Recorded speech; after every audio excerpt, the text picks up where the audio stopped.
తెలుగు రాష్ట్రాల మధ్య విద్వేషాలు కాదు సామరస్యం అవసరమన్నారు ఏపీ ముఖ్యమంత్రి చంద్రబాబు నాయుడు. గోదావరిలో నీళ్లు పుష్కలంగా ఉన్నాయన్న ఆయన ఆనాడు తెలంగాణలో గోదావరిపై కాళేశ్వరం ప్రాజెక్టు కడుతుంటే తాను అభ్యంతరం చెప్పలేదని గుర్తు చేశారు. నదుల అనుసంధానం ద్వారా దేశంలో నీటి సమస్య తీర్చాలని అన్నారు. తెలుగు వాళ్లు కలిసుంటే ఎన్నో సమస్యలను పరిష్కరించుకోవచ్చని ఈ సందర్భంగా సూచించారు. ఆంధ్రప్రదేశ్లో ఉండే నదులన్నీ కలపాలి. తెలంగాణలో గోదావరి నీళ్లు కూడా వాడుకోవాల్సిన అవసరం ఉంటే వాడుకోవాలి. తెలుగు రాష్ట్రాల మధ్య విద్వేషాలు కాదు, సమైక్యత అవసరం. ఒకరినొకరు అర్థం చేసుకోవాల్సిన అవసరం ఉంది.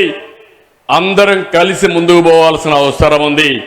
నేను ఎప్పుడు కూడా గోదావరి నీళ్లు వాడుకుంటే ఎప్పుడు నేను అడ్డు చెప్పలేదు. విభజన తర్వాత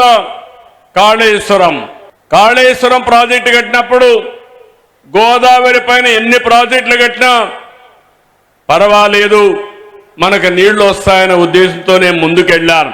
గడిచిన 40 సంవత్సరాల్లో 3000 టీఎంసీ నీళ్లు గోదావరి నుంచి సముద్రం లేకపోతున్నాయి. కృష్ణా గోదావరి అనుసంధానం జరుగుతుంది. నా జీవితంలో ఒకటే కోరిక, ప్రపంచంలో తక్కువ నీటి వినియోగం చేసే దేశం భారతదేశం.